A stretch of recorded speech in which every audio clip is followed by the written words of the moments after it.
Hello, my friend, and welcome to Securely Insecure, hosted by me, Johnny Seifert. This is the Celebrity Mental Health Podcast where I say it's okay to not be okay. And whether you're watching on YouTube or wherever you're listening, click that 5-star rating, click that subscribe button, and let's keep spreading the word it's okay to not be okay. Now, let me tell you about my guest today. My guest today is hard to believe that she's only 24 years old when she has had so much success already. Growing up in Berkeley Green, she finished school studying triple science, getting A's, has already been a triple threat on TV with 2 Love Island series and Dancing on Ice under her belt as the TV world continues to be her oyster. And in her personal life, love is in the air. Emulating her grandparents' success when they were just 14 years old, she has met her man and fallen madly in love. She's picked up that love gene and she's glowing today.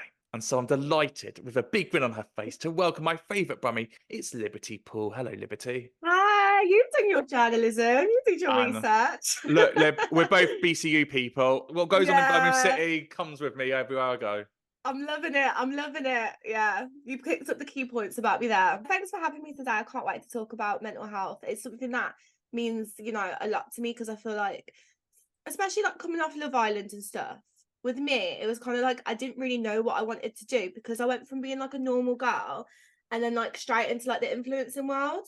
So it's kind of like I had to find what I was passionate about within influencing because a lot of people sometimes they go on and they just know what they're doing straight away and I didn't. And I feel like I lost my identity a little bit in terms of like, am I meant to post like, be this like cool Instagram girl now where I just post fashion and makeup and like don't get me wrong, like I do like being glam, but I kind of also like helping people and I've always wanted to help people. So the fact that I get to talk about like mental health and things that people are scared to talk about, like body image and stuff online, it's really important to me.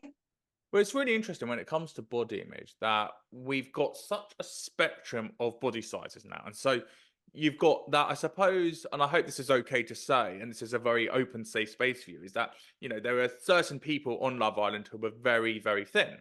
And then Mm. you've got on the other side a lot of influencers who are coming through now who are plus size and who are quite curvy, and that's what they celebrate as body positivity. Then you've got someone like yourself, and I hope this is okay to say, Lib, but I see you as having the normal body, the normal average body that a normal girl should have. You might not be dieting all the time, you might try and be healthy, but you enjoy your life. You worked in Oh, I'm a Nando's. proper foodie. I love my Well, food. exactly. And growing up in Nando's, we know what that peri peri chicken does to you and how much drink you need Yeah. afterwards. And so what happens is that you've got that normal body shape, but you don't fit into the really thin. You don't fit into the really big. You're just you.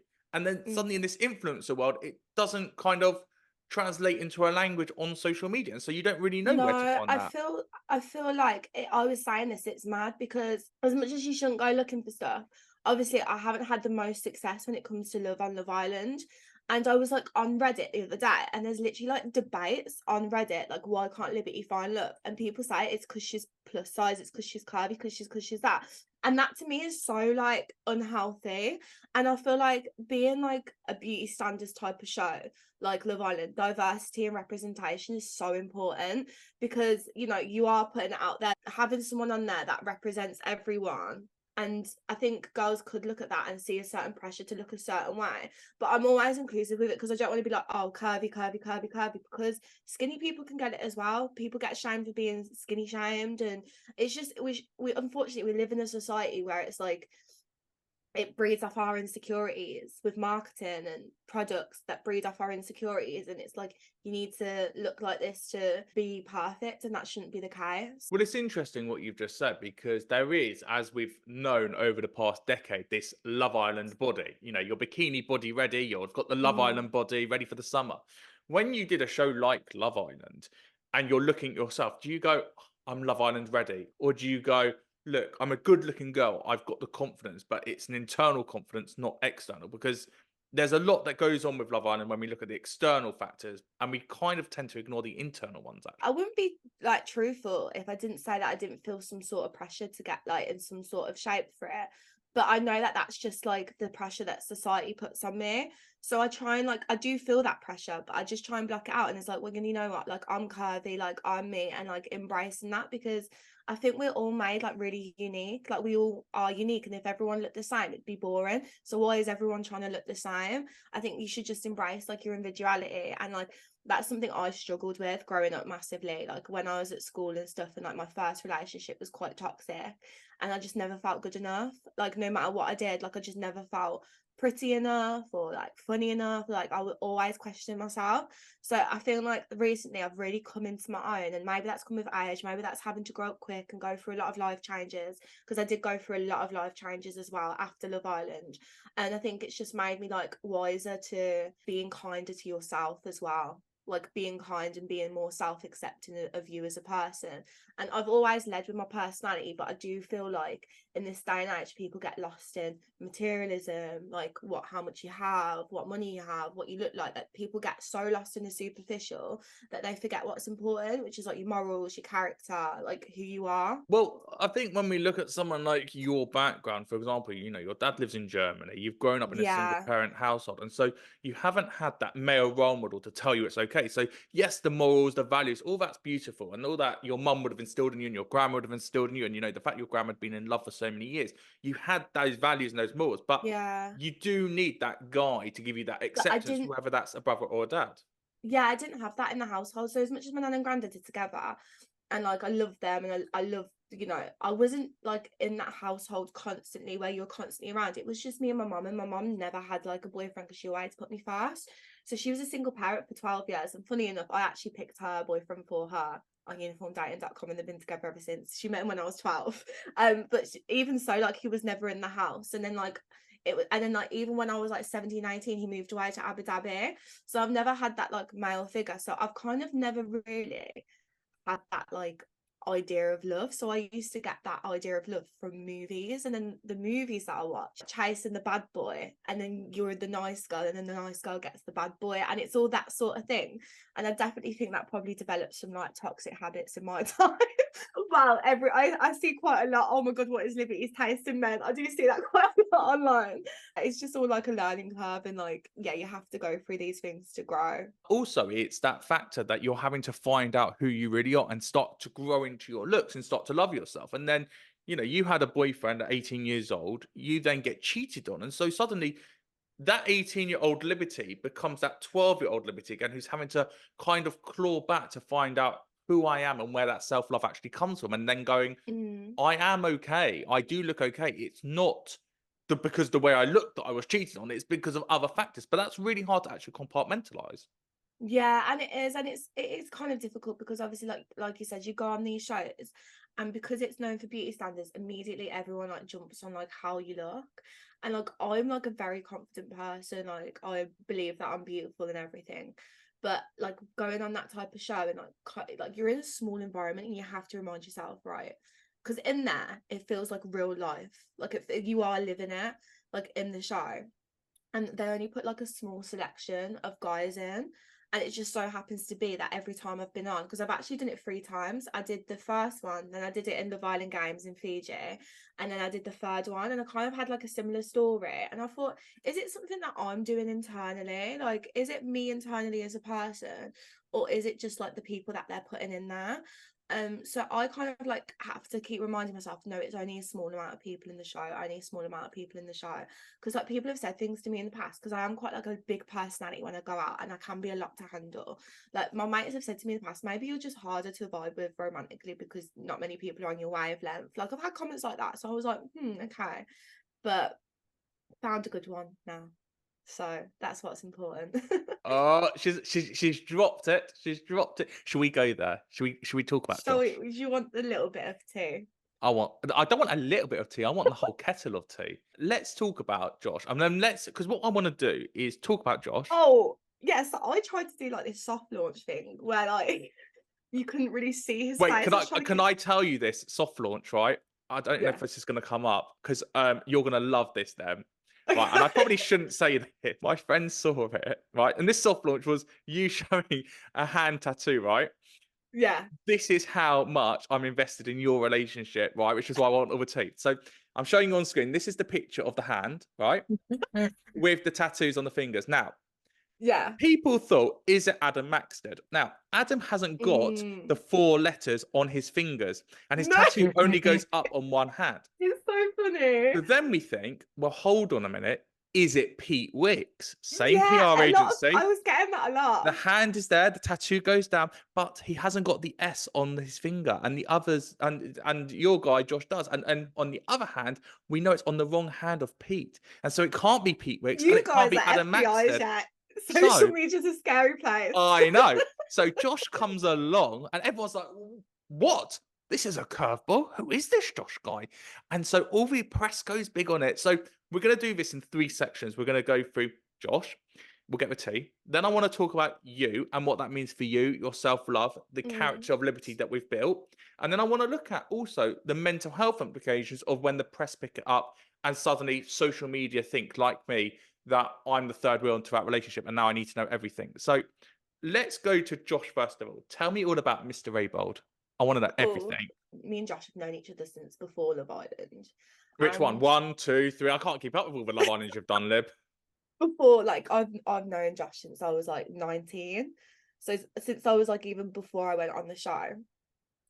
And he was literally like, I literally looked back the other day. He's always been in my Instagram likes and everything, like since before Love Island. And he's always kind of like dropped a hint or like tried to take me out. And I was like pieing him off. I was just like, no, no, no, no, no. Like, because it's just that one guy that it's so weird that it could be that one guy that's always been there, but you've never like realised it. And I was like, no, no, no, no, no, no. And then basically I come off the show, obviously done 3 dating shows, wasn't successful enough. And me and him had like kind of always chatted here and there. And he'd be like, let me take her out. And I'm like, I'm not sure. And like just kind of like, well, I'm really bad at game actually. I'm really bad at giving guys the chase. I kind of just fall head over heels really quick. But without knowing it, I've actually given him the chase without realising. So then he stayed in my DMs. He actually, this is quite funny. So, you know, like Blink 182, I did a video on TikTok and I mistaken Travis Scott for Travis Barker and it went Oh, viral on TikTok. order, Yeah, order. Very different. yeah. So I put that on my story and he slid into the DMs again and was like, look at my story yesterday. He was like, we're so aligned. And I was like, what do you mean? And he posted a Blink 182 video with the music on going first date. So that's how he actually like slid into my DMs. And I thought, you know what? Why not? Like, I haven't found them 3 times. Like, what's a date gonna do? Like, what's the harm in it? And then we was meant to go on a date. But that week, I got an earring stuck in my ear, so I had to go to A&E. So I couldn't actually go on the first date because I was in A&E instead from this earring that was stuck in my ear. And then we went out anyway, and we just like had the best time. Like we just clicked, like got on really well. And he's actually like a big personality. Like we're actually so similar. It's so strange. Like I feel like I'm living like my rom-com. Like everything we've done together feels like it should be out a movie. It's kind of strange. Like we was like dancing to like Love Story Taylor Swift on our first day. I was like, this is like feels crazy. And then like it's actually we went out in Birmingham and we actually got our first kiss on that was our first date. Oh, Yeah. And then after them we just like carried like we like doing fun stuff. Like we're not really like sit down meal type of people. And then the third date, I think it was the third date, I was like, yeah, this guy's for me because I'm quite random and we went for a walk and there was this big patch of grass and I think he was actually trying to talk to me about something quite deep and I was just like, literally, I seen it, I was like, should we just have a race? Anyway, I start running and I'm like, yeah, I'm gonna win this race because I'll get mad competitive. Fall, literally, I fell head over heels, literally rolling. I was like, nah, I've given him the ick. Surely I've given him the ick. And then like he didn't even like get icked out. He actually started poking my knee where it was hurting. And like I was like, who does that? But it was just like, I don't know, like everything just kind of like made sense. And it's nice because like I wake up every day and he tells me how beautiful I am and like he's so like reassuring and we think similar, like we've got our own insecurities from past relationships, but we're very good at communicating and talking out. And I'm an overthinker, he's an overthinker. So we kind of get where each other are coming from and it just feels nice and natural. And I've never like been like I've always liked the idea of love, but I don't think I've actually ever been in love or really knew what that was until I met Josh. That's so soppy. We have this thing where we go bleach and like if we both say something really soppy, like we'll be like bleach. you're gonna make me But cry. yeah. What does that love Oh. feel like? What does that do to you, 24 years old, to kind of go, right, I actually deserve it, and there was a reason why I never felt it before, and this is the right thing. You know, I'm on the right path now. Yeah, like I feel like things that I've been ashamed of in the past, he makes me feel really secure about it. So like I've always been quite kind and thoughtful, and I feel like a lot of people in my past have taken that for granted and like not valued my kindness and put value on other things. If I'm goofy around people, they think it's weird, and I just have never really been to be able like to be my full authentic self and been like loved and noticed for that. But with Josh, I just feel like I can be like my full authentic self, and like the sides that people have like not liked in the past or took for granted, they're his favorite sides. Like he likes my kind heart more than anything else. Like he says I'm the full package, but he likes just me being me, and it's so nice to be able to like have that best mate that you can have a laugh with, but you've got the chemistry with. But like that just feel, and you wake up feeling like loved every day. It's really nice. Like I haven't ever had to question how he feels. Whereas I feel like with a lot of people in the past, I've constantly questioned like how they feel. And it's so weird because he was under my nose the whole time. He was like, "Why aren't we going out? I know you mean me and you would be good together. Like, why aren't we going out?" But I think it's all about timing as well. And I just think it wouldn't have been the right time if I was any younger. But I've matured a lot. I've been through a lot. It's really like the nice time. It's not without its challenges. Like, you know, you're gonna have little tiffs. But I didn't realise that if there's a little tiff in a relationship, I'm like, oh my god, oh my god, oh my god, because I've never been around relationships, so I wouldn't know what's normal. Whereas his mum and dad have been together for like years now. Like they've all he's had that family growing up and like been, and his mum and dad have been together for years. So he kind of knows what that's like. So he'll like explain it, and like we're pretty able to get over them like pretty quickly. And that we hardly do have a tiff, but you know how it is when you're with someone, naturally you are gonna like have things that you like need to communicate about. And that's what we're really good at doing as well. But it's just nice to be I feel like I was ready for it. Like I feel like I was ready for that this year. And like I didn't go looking for it because I was talking to Adam a bit. I don't know if you guys seen that at the We've seen start of the everything. okay. We've seen the comments. You've slept at his house. We were talking all Yeah, night. I actually, You know. yeah, it wasn't, it looked like a dirty step out. Nothing actually happened. I did stay over, but nothing actually happened. And I swear, I can say that hand on my heart. We were just talking about it. But when I was chatting to him, like, he wasn't giving, like, I think I went into this show, like, knowing what I wanted. And as lovely as Adam is, like, he just wasn't giving me the energy that I wanted.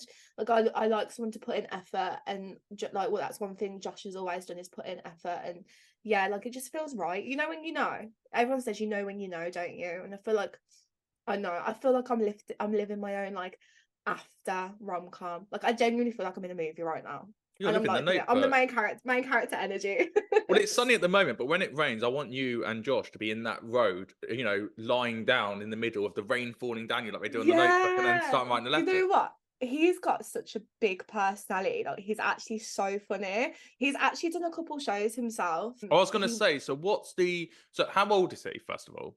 27. Okay, so a little bit older than you. And what's his main job? So he does a little bit of everything. So he does music producing, that's his passion. So he does music producing, he does marketing, he does barbering on the side, and then he also does modeling. So he's got a very active brain like me, and we get bored with one thing, so we have to do quite a lot. But he's really passionate about what he does, and he's a grafter, which is really attractive as well. But yeah, it's nice that he has his own passions, and he's like a big character as well. Like he's got a massive personality, and yeah, it's just so funny. But also, it's really important that if we think of the celeb world, that you are a celebrity, you are an influencer, you have got followers, you have got a responsibility, you have that life, but that's now more of a job. And yet, if you were going out with someone who worked a 9 to 5 job, they might not understand that world. What he does Mm, is he understands it and he can see it from the sidelines. And in the modeling world, when he's working with music, he would be around the big talent, he'd be around celebrities, but he can also take that step back. And I think yeah, that yeah. grounds And I you a did little bit see, more, and you can have that separation between job and personal life, but it can cross over. So you can take him to a red carpet and he'll feel absolutely comfortable, but also you can have your home time without the cameras on. he does a better modelling posy face than me, to be honest. You know what? It's so funny. He was actually on Sewing Bee the other night on BBC One doing modelling, and then you know the Nan's knitting program. Yeah. And I was like, I've been on Love Island to find, you know, the love of my life, and he's on my Nan's knitting program instead, Sewing Bee as a model. So yeah, it is funny. But he has done shows himself, so he kind of gets it. But he's got my What best shows has he interest. done? Dress to Impress back a day. Do you remember Dress to Impress on ITV too? Yeah. and also Are You the One on MTV, but I don't think it was massive over in the UK. He's dipped his toe in, but he's not got that profile. But that's the important thing, that he's done a Yeah, little yeah. bit, but not too much to compete with you. Well, yeah, it's not even, I don't think it would even ever be like that, because I think the concern you have always been in the industry is, are people dating me for the right reasons? And I think even even if I dated someone in the industry, like, you would get, you always have that worry. But I genuinely know, hand on my heart, that it is so genuine. Like, just obviously, like, people don't see us behind closed doors, but you can't fake what we've got. You just can't, like, it's just, yeah, it's really nice. And I think before, in the past, if I was dating someone and that would come out, I'd be like, oh, but I generally have no worries. Like, I don't care what the press say. Like, I know my own relationship, and I know how real and pure and genuine it is. And it's like, I can't believe I'm actually entered my Love a Girl era finally. Like, I actually have. Well, it's a really weird thing. So I'm watching Love Island at the moment, obviously, and there's Sean on there. And Sean is 21 years old, same age as when you went in. And I really worry about him and his mental health. And I really feel like he's too young to be in there. And especially as a guy, when you've got Joey Essex, who's 33 years old. For you, Mm. as a 21-year-old going on, I think Georgia Steele was maybe 19, Gemma Owen was 20. But that 18 to 21 age where you are at university and you've got that university head, like, obviously now you've had a couple of years since you first did it, but mentally, how's that journey been for you of finding that self-love and not feeling too young, but also having to go up really quickly to compete with everyone else around you and stay afloat? This is me being deadly honest now. I don't think it's like the show itself, because I know there's a lot of, like, what's the word now? Sorry, I'm trying to think of the word. There's a lot of discussion, let's say discussion, around mental health, Love Island, and all that. What I will say is the show doesn't, it's not the show that affects you. It's the industry after that you have to get used to. I just want to make that clear. And I think for me, I lost friends that I thought I'd have for life, because, my life changed. And then I felt a lot of, like, bitterness from some friends that obviously weren't true friends, that I had to get rid of. And then, it's that kind of social anxiety of, when you are out, are people listening into my conversations? Me and Josh had it the other night when we went to Celebrate. Josh is a proper joker. And, like, he said as a joke, like, because basically we very, like, equal in our relationship. So he'd been getting drinks all day, like paying 7 rounds of drinks, the taxis all day. So I was like, oh, I'll get the meal. Like, we're very equal like that. And as a joke, he went, oh, I'll pass it to my sugar mommy. Like, he's just bantering like that. But the girl literally took her time out to message me and be like, Jesus, what an outcome to the meal that was, like, judging. So you do get, like, that as well, like, like that kind of lack of privacy sometimes. So you have to deal with that. I was getting, like, letters through my door, like birthday cards through my door where I lived. I didn't really feel safe, so I had to move. And, like, yeah, again, you just have to deal with the industry itself. And also, I think you lose yourself a little bit. I felt like I lost myself a bit, because then I was, like, chasing, like it's in the industry, it's like, oh, who's getting the most likes, who's getting packed the most, like, who's doing this. And if you're not careful, you can let that pressure get to you quite easily. And it's very easy on social media to compare as well, like, oh, look, I want to do that, but I'm not doing that yet, but someone else is doing that.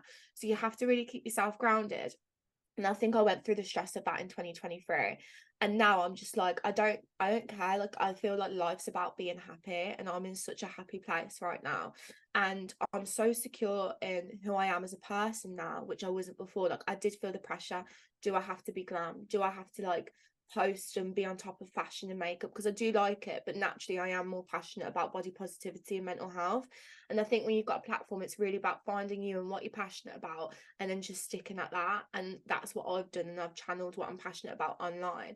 And people like to see people being their authentic selves. People don't want to see fake, especially when social media is, like, really fake. People are just craving that real. 100%. And you mentioned obviously the dangers afterwards in the industry, but also the way that people treat you. And when you were in LA a couple of years ago, you were held at knife point with Kaz. Yeah, And again, yeah. a very scary moment where, had you not been famous, you might not have been in that situation. We will never know the truth behind it. But it I'll just be honest, I projects it don't think more. that is because I was actually in the public eye. I think, unfortunately, that person suffered with a condition where she just wasn't. I don't know whether she had drugs or whether she, she just wasn't with it. And I think she just like got the knife out and like it was scary. But I had an incident at home as well where I was followed back to my car by like this like predator like in a shop, and I have been through that, and it is scary because it's like you do feel, oh, is it happening because of this or that? But I think it's like having to deal with that. I always just, the way I deal with it as a person is I always try and take the positive out the negative. So I'm like, okay, this has happened to me. How am I going to use my experience to spread positivity and get that message out online and like make people aware and like be careful? Because I always think everything happens for a reason. So I do try and do that. But you know what? What I will say is I know this sounds really messed up, but the positive out of the knife situation was in that moment when I had the knife held up against me, I was able to see who my true friends were because I put it in my girls group chat. Guys, I've had a knife pulled out on me. I just want to let you know, but I'm all okay. I just love you all. It just made me like, appreciate life. No one messaged me to see if I was all right, apart from my one best friend who called me up straight away and was like, Lib, what the hell? Are you okay? The only person out of that group of 6 girls. And I was like, wow. So it's like really weird because it's like then you do see when things like that happen who's actually down for you.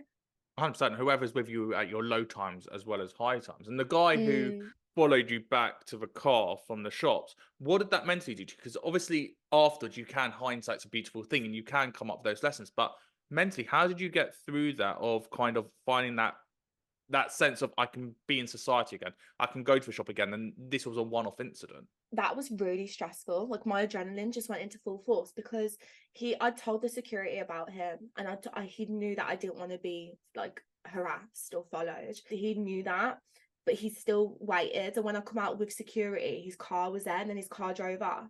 So he knew that I wasn't comfortable. And then I parked quite far away from the shop, and I was down this road, and it was dark at night, and I was carrying bags, so it's like my hands were full. Like I was carrying my parcel, my shopping, and I was heading back to my car, and he just like drove past and like stopped the car and was like, but the way he was looking at me in the shop was really dirty. It was like, when you just feel like there's only 2 times in my life that I've ever felt like I was nearly like close to like dying. That was obviously when I got the knife pulled out of me in LA, and this was the second occasion. And he pulled down, he was trying to chat to me, and I never swear, but I just like, fuck off, like that really loud, because like my adrenaline just kicked in, and I was just like, and I think I shouted that loud at him, and because there was houses around, I think it just scared him, and he went. Thankfully, it was tough, but again, I always try and take the positive from the negative and think I was able to make people aware, because like me putting that on my story about what happened and sharing that experience, that could also help someone else like know if you have your gut, like, because I was like, trust your gut instinct, because I should have got that security guard to walk me all the way to my car. I should have, but I was like, but it's like, no, if you have that gut instinct, definitely trust it, and like speak up about it as well. Like don't be afraid to like speak up about that if situations like that happen to you. Absolutely, absolutely. Final question for you, Lib. What would Mm. you tell your 16-year-old self after everything you've been through, the good times, the bad times, and the boogie? What would you tell that younger version of yourself who was looking to be loved, who wanted to have a little bit of that fame and wanted to be that girl who had been going in that path of being a doctor, but ending up with this type of lifestyle instead? Yeah. Oh God, I ain't got the attention span to be a doctor, so I'm kind of everything works out for the best, to be honest.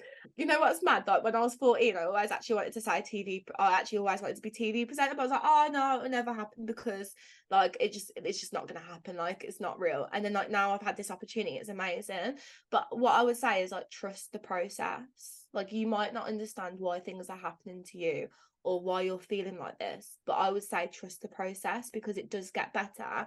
And all these, like, life comes in waves, and you have the ups and you have the downs, but try and embrace the downs and know that there's always light at the end of the tunnel, because the downs, you're going to learn a lesson from it, it's going to shape you as a person, and you're going to grow. I feel life's all about growing and experiences, and these negative experiences that you go through, or these negative emotions or mental health that you go through, it's actually all happening for a reason, to like link together.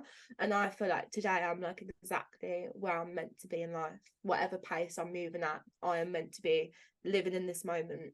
I think society, we can think so much about the future and be so stressed about the future that we forget to live in the present, especially like when you're on your phone on social media. you're not present because you're absorbed into this. So I think it's really important to remember that and like, yeah, be grateful for the good times. Amazing. Oh, my absolute thanks to Liberty Poole. And if you love Love Island like I do, there's over 100 Love Islanders in the Securely Insecure library for you to go and check out with their mental health journeys, for them being in the present, and for them saying it's okay to not be okay. If you enjoyed today's episode, click that subscribe button, leave a 5-star rating and review, and let's keep spreading the word it's okay to not be okay on social media, on TikTok at Johnny Seifert 92, on TikTok at Securely Insecure Podcast, and at Johnny Seifert on Instagram. Lib, where can people find you? Liberty on TikTok, Liberty Poole X. Or if you want to add my Snapchat, Liberty and more, because I'm on Snapchat now. My absolute thanks to Liberty. Until next time, I'm Johnny Seifert. Thanks and goodbye.